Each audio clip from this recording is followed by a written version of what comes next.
اور جب سے اللہ نے دنیا کو بنایا سورج وہی ہے، کوئی دوسرا سورج بدل کر نہیں آیا، اور آسمان وہی ہے، کوئی چینج کر کے دوسرا آسمان نہیں لایا، اور بارش کا نظام وہی ہے جب سے کائنات بنی ہے، کوئی نظام بدلا نہیں ہے۔ لیکن یاد رکھے یہی سورج نافرمانوں پر آگ برسایا ہے، یہی آسمان جو ہے اللہ کے نافرمان بندوں پر پتھر برسایا ہے، اور یہی آسمان جو ہے کبھی بادل کی شکل سے طوفان بن کر غرق کرتا رہا، اور آج ہم اپنے محل اور مکانوں کے اندر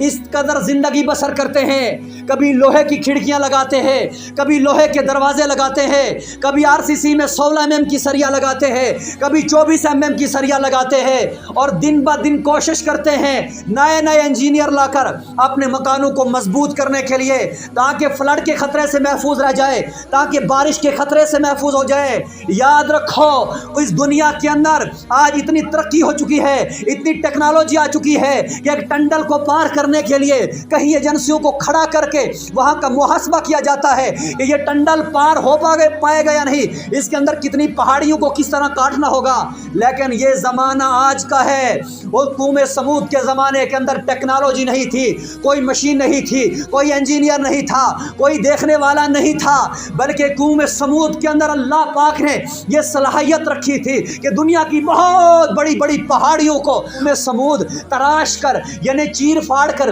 ان کے اندر مکان بناتی تھی، ان کے اندر کمرے نکالتی تھی، بڑے بڑے ہال بنائے، بڑے بڑی الماریاں بنائی، اس پہاڑ کے اندر وہ رہا کرتے تھے، خوبصورت سے خوبصورت مکان بنائے تھے۔ اور جب قوم سمود کو کہا گیا لوگو اللہ کی نافرمانی سے باز آ جاؤ، قوم سمود نے یہ ایک تکبر سے کہا تھا، گمنڈ سے کہا تھا کہ ہمیں رب کے عذاب کا ڈر نہیں ہے، ہمیں رب کا خوف نہیں ہے، ہم تو پہاڑیوں کے اندر رہتے ہیں، ہم بڑے بڑے پہاڑوں کو ہم نے تراشا ہے، ان کے اندر مکان بنائے ہیں، ہمیں کوئی طوفان کچھ نہیں کر سکتا ہے، ہمیں اللہ کا عذاب کچھ نہیں کر سکتا ہے۔ تو جب اللہ رب العزت کی طرف سے طوفان آیا تھا، قوم سمود ان پہاڑیوں کے اندر رہا کرتے تھے، انہی کے اندر غرق ہو گئے، انہی کے اندر برباد ہو گئے۔ کے اندر بارش و برسات ہوئی ہے، کہیں لوگ وہ ہیں جو ان کے گھر اجڑ گئے ہیں، جن کے مکان چلا گئے ہیں، اور جن کے مال و مویشی ختم ہو گئی ہے۔ کبھی سوچا کہ طوفان آ سکتا ہے، کبھی سوچا اس دنیا کو غرق ہونا ہے، کبھی سوچا یہ دنیا ہلاک ہونے والی چیز ہے۔ ہرگز نہیں سوچتا انسان کب تک، جب تک نہ غرق ہو جائے۔ ہماری لالچ نے آج ہمیں اسلام سے دور کر دیا ہے، آج ہمیں قرآن سے دور کر دیا ہے، آج پڑوسی کے حقوق بھول چکے ہیں، آج رشتہ داروں کے حقوق بھول چکے ہیں۔ آج وہی لوگ جو کل تک مال اور دولت کے اندر رہی تھے، بڑے غریب اور یتیم تھے، بڑی غربت کے دن گزارتے تھے، اللہ پاک نے آج ان لوگوں کو بڑے محل اور مکان کا مالک بنا دیا ہے، اور بڑی عیش و عشرت کی زندگی گزارتے ہیں، گاڑیوں میں گھومتے پھرتے ہیں۔ آج وہ غریبوں کو حقارت کی نظر سے دیکھتے ہیں، آج وہ غریبوں کو اپنے دروازے پر آنے سے شرمندہ محسوس کرتے ہیں، آج وہ غریبوں کے میلے لباس سے پیٹ پھیرتے ہوئے نظر آتے ہیں، آج وہ اپنے پڑوسی کو پڑوسی کہنے میں شرمندہ ہوتے ہیں، آج اپنے بھائی کو بھائی کہنے میں شرمندہ ہوتے ہیں۔ میرے جوانوں سن لو، یاد رکھنا، گاڑی میں بیٹھنے سے انسان بڑا نہیں بنتا، مکانوں میں بیٹھنے والا بڑا نہیں ہوتا، اور معیش و عشرت کی زندگی گزارنے والا بڑا نہیں ہوتا، اچھا لباس ڈالنے والا بڑا نہیں ہوتا، یہ سارے کام فیشن بنانے والا انسان بڑا نہیں ہوتا۔ اگر کسی کی امیر ہونے کا، اگر کسی کے غریب ہونے کا فیصلہ کرنا ہے تو میدان محشر لگا ہے، گاڑیوں کا وزن بھی ہو جائے گا، مکانوں کا وزن ہو جائے گا، زمینوں کا وزن ہو جائے گا، تمہارے کپڑوں کا وزن ہو جائے گا، تمہارے کردار کا وزن ہو جائے گا، تمہاری ساری زندگی کا میدان محشر میں وزن ہو جائے گا، اور وہیں پر ایک غریب بھی آئے گا، اور وہ غریب اپنا میلا لباس لے کر آئے گا۔ میرے مصطفیٰ کریم نے فرمایا لوگو، امیر سے پہلے غریب 500 سال جنت میں جائے گا۔ کوئی اگر غریب ہے اپنی غربت پر اپنے آپ کو کم نہ سمجھے۔ میرے آقا کریم نے صلی اللہ تعالی علیہ وسلم نے فرمایا کہ لوگو، جب تم اپنے سے اونچے والے انسان کو دیکھو تو الحمدللہ پڑھو، فوراً اپنی نگاہ لٹا لو۔ فرمایا کس طرح سے؟ فرمایا اگر تم بائک پر سوار ہو، فار ایگزامپل بائک پر سوار ہو، تو یہ نہ دیکھو کہ میرے سے اوپر جو ہے سوئفٹ والا بندہ ہے، 4 ویلر گاڑی والا ہے، اس کو نہ دیکھو، اور دیکھو کہ اللہ کا کرم ہے، مجھے اللہ نے بائک دی ہے، وہ بھی تو بندہ ہے جو میرے ساتھ پیدل چل رہا ہے۔ اگر پیدل چلنے والا ہے تو یہ سوچ لے خدا کا کرم ہے میں پیدل ہوں، وہ بھی تو ہے جس کو لاتے نہیں ہے۔ حضرت شیخ سعیدی رحمۃ اللہ تعالیٰ علیہ کوفہ کی جامع مسجد میں نماز جمعہ پڑھنے کے لیے جا رہے تھے۔ آپ غربت کی وجہ سے آپ کے قدم مبارک میں جوتے نہیں تھے، وہ بالکل ٹوٹ چکے تھے، آپ ننگے پاؤں چل رہے تھے، اور آپ نے کہا مولا کریم میں نے ساری زندگی تیرے دین کے لیے لگائی ہے، ساری زندگی تیرے اسلام پر میں نے خرچ کی ہے، اور میرے مولا کیا میرے لیے اتنا سارا مال بھی نہیں ہے کہ میں ایک جوتا ڈال دوں؟ اتنا سارا کہنا تھا۔ جمعہ میں اندر آئے، نماز پڑھی، اور جمعہ کی نماز پڑھ کے دروازے کے باہر جاتے ہیں، ایک بندہ سوالی ہے، سوال کر رہا ہے، بھیک مانگ رہا ہے، اور کہتا ہے خدا کے نام مجھے کچھ دے دو۔ حضرت شیخ سعیدی رحمۃ اللہ تعالیٰ علیہ نے اس کے دونوں پاؤں کی طرف نظر ماری تو اس کو 2 پاؤں نہیں تھے۔ آپ نے فوراً اپنا آپ پلٹا اور آ کے سجدے میں گر گئے، اور مولا تو مجھے معاف کر، میں نے تیری بارگاہ میں یہ شکایت کر دی کہ میرے قدموں میں جوتے نہیں ہیں، اے اللہ تیرا احسان ہے، جوتے تو نہیں ہیں مگر پاؤں تو میرے پاس ہیں، یہ بھی تو تیرا بندہ ہے جس کے پاس پاؤں ہی نہیں ہے۔ اور میرے جوانوں، آج جو اپنی غربت سے ڈرتے ہیں، جو اپنی غربت کو دیکھ کر امیروں کے سامنے شرمندہ ہوتے ہیں، شرمندہ نہ ہو بلکہ رب کا شکر ادا کرو کہ اللہ نے آپ کو اس حساب سے بری کر دیا ہے جو حساب امیروں کا ہونا ہے، جو ان کی پراپرٹی کا ہونا ہے، جو ان کی مکانوں کا ہونا ہے، جو ان کی گاڑیوں کا ہونا ہے، جو ان کے حرام کی دولت کا ہونا ہے، جو ان کے ناجائز مال کا ہونا ہے۔ اور اسی طرح ایک تاریخ کے اندر ایک واقعہ بڑا مشہور ہے، ایک کسان کسی یعنی کہ چوک کے اندر کھڑا تھا، اور ایک مزدور اس کے پاس کھڑا تھا، مزدوری کرتا تھا، جس طرح آج بھی بڑے بڑے امیر لوگ ہیں وہ جا کر چوک کے اندر جموں میں یا دیگر جگہوں پہ جا کر چوک سے مزدوروں کو گاڑی میں بٹھا کر لاتے ہیں، اور یہ امیر بندہ وہاں پر چوک میں موجود تھا، اور اس غریب نے کہا کہ افسوس میرے مولا میرے پاس اتنا مال بھی نہیں ہے کہ میں اپنے بچوں کو جو ہے کپڑے دے پاؤں، اپنے بچوں کو 3 ٹائم کا اچھا سا کھانا کھلا پاؤں۔ اور اتنا سارا اس بندے نے یہ لفظ کہنا تھا، اسی چوک کے اندر ایک امیر بندہ تھا، اس امیر نے کہا کہ یہ کیسی بات تو کرتا ہے، تو کہہ رہا ہے کہ میرے پاس کپڑے لگانے کے لیے نہیں ہے، تو کہہ رہا ہے کہ میرے بچوں کو اچھا کھانا کھانے کے لیے نہیں ہے، تجھے یہ خوف ہے اور مجھے یہ خوف ہے کہ میرے پاس اتنا مال اور دولت ہے کہ میری جو زمین اپنی ہے، یہ زمین اتنی بڑی ہے کہ 3 ریلوے اسٹیشن میری زمین کے اندر ہے، یعنی یہاں سے ریل سفر کرتی ہے، دوسرے اسٹیشن پر جہاں ٹھہرے گی وہاں بھی میری زمین ہے، وہاں سے آگے جائے گی وہاں ٹرین ٹھہرتی ہے وہاں میری زمین ہے۔ فرمایا میری اتنی بڑی زمین ہے اور مجھے ڈر ہے اس بات کا ہوتا ہے کہ یہ اتنی دولت ہے میں اس کو کہاں پہ خرچوں گا۔ اور مزدور سے کہنے لگا سن لے، اگر میری 40 پیڑھی بھی آئیں گی میرے سے بعد تو میری 40 پیڑھی اگر بیٹھ کر کھائیں گی ان کو ختم مال نہیں ہوگا، میری دولت تب بھی ختم نہیں ہوگی، میرا مکان تب بھی ختم نہیں ہوگا۔ اور یہی لفظ آج ہمارے سماج میں گھومتا ہوا نظر آتا ہے، امیروں کی زبانوں پر نظر آتا ہے کہ ہم نے اولادوں کے لیے جمع کیا ہے۔ سن لینا جمع کرنے والوں، سن لو اولادوں کے لیے مکان بنانے والوں، سن لو اولادوں کے لیے پراپرٹی جمع کرنے والوں، جب یہی شخص واپس آیا اور غریب کا دل ٹوٹا ہوا تھا، جب یہ امیر واپس آیا اپنے گھر کے اندر آیا، اللہ کی طرف سے وبال اور مصیبتوں میں مبتلا ہو گیا، کبھی بیمار ہوتا ہے، کبھی کوئی پریشانی، کبھی کوئی پریشانی، اب پیسے لگنے شروع ہو گئے، پہلے آ رہے تھے اب جانے شروع ہو گئے، اب جانے شروع ہو گئے۔ 3 مہینے گزرتے ہیں، بندہ انتقال کر گیا، ایک بچہ تھا اور جب وہ بچہ اس کا بچ گیا، اس بچہ جوان 18 اور 20 سال کی عمر میں تاریخ میں لکھا گیا ہے، فرمایا جاتا ہے جب یہ بچہ اس کا بچ گیا،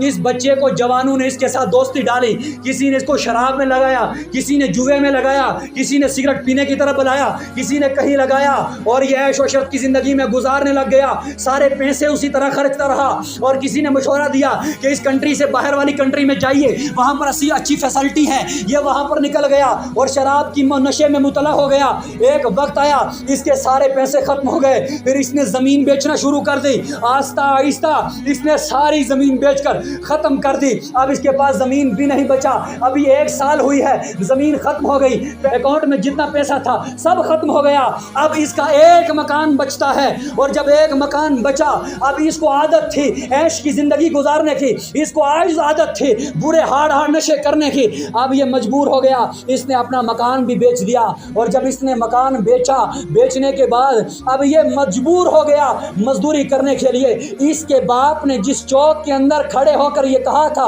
مزدور کو کہ مزدور تجھے ڈر ہے زندگی گزارنے کا کہ میرے پاس گزارنے کے لیے پیسے نہیں، مجھے ڈر ہے پیسے خرچنے کا کہ پیسے اتنے زیادہ ہیں، خرچوں کہاں؟ اسی چوک پر، اسی جگہ پر اس کا بچہ 2 سال کے بعد کھڑے ہو کر مزدوری کے لیے اعلان کرتا ہے کوئی ہے جو مجھے اپنے گھر میں مزدور بنا کر لے کر جائے گا۔ 2 سال کے بعد اسی چوک میں اس کے بچے نے جا کر مزدوری کرنی شروع کر دی، غربت کی زندگی بسر کر دی۔ اس لیے لوگوں، مال دولت جو ہے، پیسے، گاڑی، بزنس جو ہے، یہ کہیں محنت سے نہیں ملتی، یہ اللہ کی رحمت سے ملتی ہے۔ جو کل غریب تھا آج امیر ہے، آج عیش و عشرت کی زندگی گزار رہا ہے۔ یاد رکھنا، جو آج غریب ہے کل امیر ہوگا، جو آج غربت کی زندگی بسر کرتا ہے کل عیش و عشرت کی زندگی بسر کرے گا۔ اس لیے کبھی ترازو تولنے والوں نے دیکھا ہوگا کہ جب ترازو تولا جاتا ہے کبھی ترازو کو ایک وزن پر نہیں دیکھا، کبھی نیچے اور کبھی اوپر آتا ہے۔ میرے آقا کریم صلی اللہ تعالی علیہ وآلہ وسلم نے ارشاد فرمایا، پرانی امتوں کا ایک بندہ تھا، وہ اپنے بالوں کو سجایا کرتا تھا، اپنے جسم پر عمدہ لباس لگایا کرتا تھا اور باہر نکل کر لوگوں کے بیچ میں اس طرح سے چلتا تھا کہ لوگ مجھے کہیں گے یہ کسی امیر باپ کا بیٹا ہے، کسی اچھے خاندان کا بیٹا ہے، اور غریب بچوں کے اوپر اپنا آپ کو دباؤ ڈالتا تھا کہ تمہارا لباس میلا ہے، تمہارا اچھا لباس نہیں ہے۔ میرے آقا کریم صلی اللہ تعالی علیہ وسلم نے فرمایا، اللہ رب العزت نے زمین کو حکم دیا کہ یہ وہ آکڑ خان بندہ ہے، یہ گھمنڈ اور تکبر والا بندہ جو دولت پر گھمنڈ کرتا ہے، جو اپنے لباس پر تکبر کرتا ہے، جو اپنے بالوں اور زلفوں کو سجا کر تکبر کرتا ہے، لہٰذا میری زمین اس کو اپنے اندر زندہ دھسا دیا جائے۔ میرے آقا کریم صلی اللہ علیہ وسلم نے فرمایا، اللہ پاک نے اس کو زمین کے اندر دھسا دیا ہے۔ اس لیے میرے بزرگوں اور نوجوانوں، آج سماج کے اندر یہ بات عام ہے کہ وہ غریب کے بچے کو بار بار دنیا نظر سے دیکھتا ہے، کبھی کسی انداز سے مذاق اٹھاتا ہے، کبھی جو مسکین لوگ، غریب جو لوگ مانگنے والے ہیں، کوئی اللہ کے نام مانگتا ہے، کوئی کسی طرح مانگتا ہے، اور امیر لوگ یا کوئی بھی جو ایسے بچے ہیں جن کی تربیت اچھی نہ ہو، وہ ان کو پکڑ پکڑ کے ان کے مذاق اڑاتے ہیں۔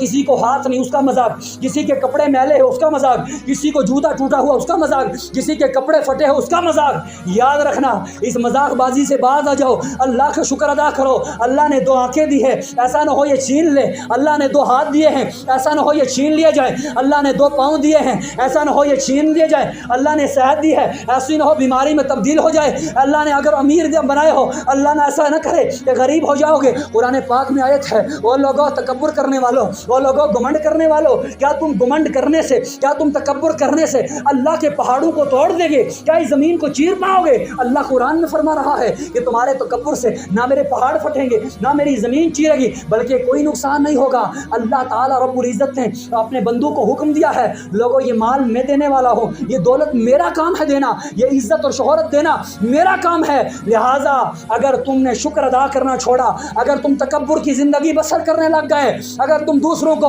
گندی نظر سے دیکھنے شروع ہو گئے، تو یاد رکھنا ان قریب تم رسوا ہو جاؤ گے، ان قریب تم اسی حال میں لوٹ کر جاؤ گے۔ بزرگوں اور نوجوانوں، ہمیشہ تکبر اس کا نام ہے کہ تکبر نے بادشاہوں کو مٹا دیا۔ وہ بادشاہ جو کل تک بڑے بڑے بادشاہ تھے، جو بڑے بڑے حکمران تھے، جو بڑے بڑے ملکوں پر حکومت کرتے تھے، آج ان کی ہڈیاں نہیں بچی ہیں، آج ان کے مکانوں پر قبضے ہو چکے ہیں، آج ان کی پراپرٹی پر قبضے ہو چکے ہیں، آج ان کی گاڑیوں میں کوئی اور گھوم رہا ہے، آج ان کی زمینوں پر کوئی عیش عشرت کی زندگی گزار رہا ہے۔ کل مجھے اور آپ کو ان مکانوں سے نکال دیا جائے گا، کل مجھے اور آپ کی گاڑیاں چھین لی جائے گی، کل میرے اور آپ کے لباس جو ہے یہ کسی اور کے بدن پر نظر آئے گا۔ اس دنیا میں آئے ہیں، ہم اس زمین کے مالک نہیں ہیں، ہم کرایہ دار ہیں۔ جس سیٹ پر ہم ہیں یہاں کل کوئی اور ہوگا، جہاں آج ہم بیٹھے ہیں یہاں کل کسی اور نے بیٹھنا ہے۔ اس لیے اس زندگی کو اپنے تکبر سے خالی کرو، اس زندگی کو ریاکاری سے ختم کرو، اس زندگی کو دکھلاوے سے ختم کرو۔ یہ مال اور دولت دنیا کا دھوکہ ہے، اس دولت نے ہمیں قبر سے دور کر دیا ہے، اس مال نے ہمیں نبی سے دور کر دیا ہے، اس مال نے ہمیں اپنے رب سے دور کر دیا ہے۔ اگر یہ مال کی محبت نہ ہوتی، اگر یہ دنیا کی لالچ نہ ہوتی، مجھے بتاؤ کیا ہم سجدوں میں نہ ہوتے، کیا ہم نمازی نہ ہوتے، کیا ہم قرآن پڑھنے والے نہ ہوتے؟ آج ہماری نسلیں اس طرح برباد ہوتی جا رہی ہیں کہ ہم اپنے بچوں کو دن بہ دن جو ہے نئی نئی چیزوں کو سکھانے کے لیے تیار کرتے ہیں، لیکن افسوس وہیں پر ہم بچوں کو قرآن پڑھنے کے لیے نہیں کہتے، وہیں پر ہم بچوں کو نماز کے لیے نہیں بولتے، وہیں پر ہم بچوں کو کسی پڑوسی کے ساتھ اچھا بولنے کے لیے نہیں کہتے۔ ہم اپنے بچوں کے اندر بغض برتے ہیں، ہم اپنے بچوں کے اندر حسد برتے ہیں، اور اپنے پڑوسیوں کے اور اپنے رشتہ داروں کی نفرت برتے ہیں۔ میرے بزرگوں اور نوجوانوں، اس لیے اس دنیا کے اندر اس زندگی کو اس طرح گزارو جس طرح ایک مسافر گزرتا ہے، پیچھے بیگ لگا کر، ہاتھوں میں ٹارچ لے کر، اور جوتا ایک لگا کر، تسمے ٹائٹ باندھ کر، اور سر پہ ٹوپی اور کمبل لے کر، بارش آئے گی تو کمبل اوڑھوں گا، اور جب گرمی آئے گی تو کمبل اتار دوں گا، اور بیگ جب بھوک لگے گی تو کھانا کھاؤں گا۔ اس طرح کے مسافر بن کر زندگی میں سفر شروع کر لو، اور سفر یہ ہے کہ بستے کی جگہ نمازیں لے لو، اور جس طرح کھانا کھاتے ہو ان کی جگہ سچ اور ایمانداری لے کر چلو، اور جس طرح دنیا کے مال اور مکانوں کو جمع کرتے ہو اس کے بجائے اپنی آخرت کو تیار کرو اور سفر پر نکل جاؤ۔ یہ خبر نہیں ہے کون مسافر کہاں اپنے سانس دے کر چلے جائے گا. کہیں مسافر تو ایسے ہیں کہ مکانوں پر لینٹر ڈالنا ہوتا ہے, یہاں سے انتقال کر جاتے ہیں. اور یاد رکھو جو شداد ہے, جس کا نام سنا ہوگا, شداد ایک ایسا بدبخت انسان تھا. اس نے پیغمبروں سے سنا کہ جنت بڑی بیوٹیفل ہوتی ہے, بڑی خوبصورت ہوتی ہے. یہ اٹھا, اس نے جس طرح سے سنا اس طرح سے جنت بنانے لگا. اس نے جنت ساری سونے کی جو ہے سونے کے محل بنائے, بہت بڑا ایک شہر بسایا, اور اس کے اندر جو پلر لگائے تھے وہ زبرجد کے اور یاقوت کے تھے, اور ان کے اندر جو اس نے سجاوٹ کے لیے الماریاں وغیرہ دیگر جو ڈیکوریشن بناتے ہیں یہ جو بنائی تھی وہ اس نے موتیوں کی بنائی. اور جب پورا شہر تیار ہو گیا, تیار ہونے کے بعد ابھی شداد نے وہ شہر دیکھا نہیں تھا کہ جو جنت دنیا کے اندر بنا رہا تھا کہ میں اپنے لیے جنت یہاں بناؤں گا, مجھے اللہ کی جنت کی ضرورت نہیں ہے. اب اس نے کہا, جب جنت کمپلیٹ ہو گئی, بنانے والوں نے کہا شداد اب تیری جنت بن چکی, آ جا. اب شداد نے اپنے جتنے ساتھ میں غلام وغیرہ تھے ان کو کہا کہ آج ہماری جنت بن گئی ہے, لہٰذا چلو جنت کو دیکھتے ہیں. جیسا گھر سے باہر نکلا تھا اپنے غلاموں کے ساتھ, آسمان سے غیب سے ایک ایسی ہیبت ناک آواز آئی کہ جہاں پر شداد تھا وہاں انتقال کر گیا. سارے کے سارا لشکر انتقال اس کا مر گیا اور وہاں نیست و نابود ہو گیا. بنائی ہوئی جنت اپنے ہاتھوں سے اس کو نہیں دیکھ پایا. لیکن یاد رکھو کہیں ایسا نہ ہو ہم اپنا بنا ہوا مکان بھی نہ دیکھ پائیں. گاڑی ہم نے شو روم میں پیک تو کروائی ہے مگر نکالنے تک جا پائے یا نہ پائے. ہمارے بچے سفر پر ہیں, واپس آ کر ہم ان کا چہرہ دیکھ پائیں یا نہ پائیں. اس طرح کی مسافر